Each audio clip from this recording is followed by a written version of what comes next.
کہ ایک دور آئے گا، یقیناً وہ اسی دور کے لیے فرمایا تھا۔ صحابہ کرام کے دور میں تو یہ ممکن نہیں ہو سکا، تابعین، تبع تابعین اور علماء کرام، اولیاء اعظم، ان تمام کے دور میں تو یہ ممکن نہیں تھا، لیکن آج کے دور میں یہ سارا کچھ ہو رہا ہے تو ہمیں مان لینا چاہیے کہ یقیناً اسی دور کے لیے یہ فرمایا۔ کیا فرمایا تھا؟ فرمایا بے حیائیاں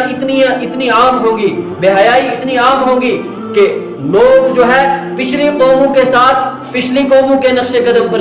چلنا جو ہے پسند کریں گے۔ فرمایا تھا لَتَتَّبِعُونَ سَنَنَ مَنْ كَانَ قَبْلَكُمْ، کہ تم پچھلی قوموں کے ساتھ چلو گے قدم سے قدم ملا کر، حسب النال بالنال، کہ پچھلی قوموں کے نقش قدم پر تم چلو گے، یعنی یہودیوں کے نقش قدم پر، نصرانیوں کے نقش قدم پر اور مغربی تہذیب کے نقش قدم پر۔ اس طرح فرمایا کہ حسب النال بالنال، یعنی ایک جہاں وہ قدم رکھیں گے وہیں مسلمان بھی قدم رکھے گا۔ چنانچہ اس دور کے اندر سارے ہم شادیاں کرتے ہیں تو ہم دیکھتے ہیں کہ یہود و نصارہ کا طریقہ کیا ہے، ہم اور کوئی کام کرتے ہیں تو یہود و نصارہ کے طریقوں کو دیکھتے ہیں، ان کے طریقوں کو رواج دیتے ہیں۔ قرآن نے بھی اعلان کیا کہ تمہارے کھلم کھلا دشمن ہے، ہاں انتم اولئک تحبونہم ولا یحبونکم، کہ تم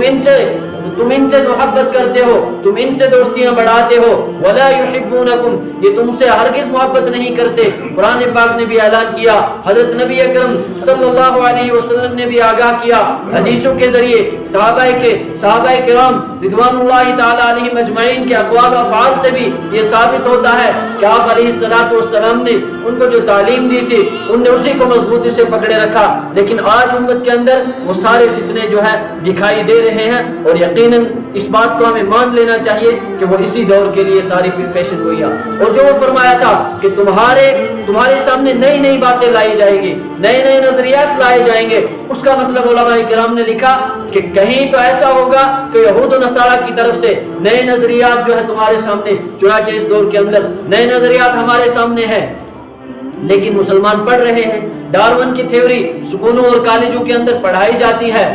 کہ ڈارون کی تھیوری، اس کا خلاصہ کیا ہے؟ اس کا خلاصہ یہ ہے کہ انسان بننے سے پہلے جو ہے بندر تھا۔ اب وہ کب بندر تھا یہ آج تک ثابت نہیں ہو سکا، لیکن پڑھانے والے پڑھا رہے ہیں، پڑھنے والے پڑھ رہے ہیں، تو یقیناً حضرت آدم علیہ السلام سے لے کر آج تک کبھی ایسا ہمیں شریعت نے نہیں بتلایا کہ فلاں دور کے اندر کوئی بندر تھا پھر وہ انسان بن گیا۔ اگر یہی سچ ہوتا تو کیا آج کے بندر انسان نہ ہوتے؟ پھر بندروں کی کیا ضرورت ہوتی؟ تو یہ نئے نظریات امت کے سامنے، امت کو گمراہ کرنے کے لیے لائے جاتے ہیں، اور فرمایا تھا کہ اس کے اور بہت سارے مقصد ہوں گے، امت خود دیکھ لے گی۔ اس دور کے اندر بہت سارے فتنے ہمارے سامنے آئے، چنانچہ عورتوں نے ایک ملک کے اندر جلسہ نکالا، احتجاج کیا کہ ہمیں آزادی چاہیے، ہمیں خود مختار رہنا چاہیے۔ جس طرح ایک مرد دکانداری کرتا ہے عورت بھی دکانداری کرنی چاہیے، جس طرح ایک مرد ملازمت کرتا ہے ہمیں بھی ملازمت کرنے کا حق جو ہے ملنا چاہیے، عورت کو حق ملنا چاہیے۔ اس نعرے کو جو ہے اتنا دعوے کے ساتھ اور اتنا پختگی کے ساتھ لگایا گیا کہ یعنی اس کا مطلب یہ ہوتا ہے کہ عورت کو حقوق چاہیے، اس کا مطلب یہ ہوتا ہے کہ عورت کو پابندی نہیں ہونی چاہیے، عورت کو پابندی نہیں ہونی چاہیے، اس کے اوپر پردہ نہیں ہونی چاہیے، اس کے اوپر چادر نہیں ہونی چاہیے، اس کا حجاب اترنا چاہیے، یعنی مرد اور عورت دونوں جو ہے ایک لباس میں نظر آنے چاہیے۔ اللہ کے نبی صلی اللہ علیہ وسلم نے فرمایا تھا لعنت ہو ان عورتوں پر جو مردوں کا لباس پہنے، اور لعنت ہو ان مردوں پر جو عورتوں کا لباس پہنے۔ لعن اللہ المتشبہین من الرجال بالنساء ولعن اللہ المتشبہات من النساء بالرجال، کہ لعنت ہو ان عورتوں پر جو مردوں کا لباس پہنے اور اس پر فخر کرے، اور لعنت فرمائے اللہ کے نبی صلی اللہ علیہ وسلم نے ان مردوں پر جو ہے عورتوں کا لباس پہنتے ہیں۔ شیطان حضرت جو ہے مولانا یوسف رحمۃ اللہ علیہ کشمیری میں انہوں نے قرآن پاک کا ترجمہ لکھا ہے، انہوں نے ایک جگہ لکھا ہے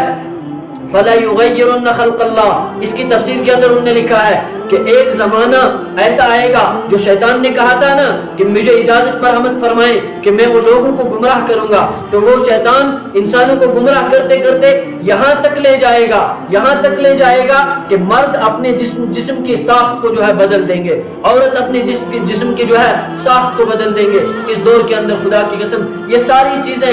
پوری ہوتی ہوئی نظر آ رہی ہے۔ اللہ کے نبی صلی اللہ علیہ وسلم نے ایک دفعہ فرمایا تھا کہ میرے جہنم کے اندر دو طبقوں کو جلتے ہوئے دیکھا تھا۔ جب معراج کے موقع پر آپ صلی اللہ علیہ وسلم جو ہے آسمانوں میں تشریف لے گئے، سدرۃ المنتہا تشریف لے گئے، وہاں جنت کی سیر کی، جہنم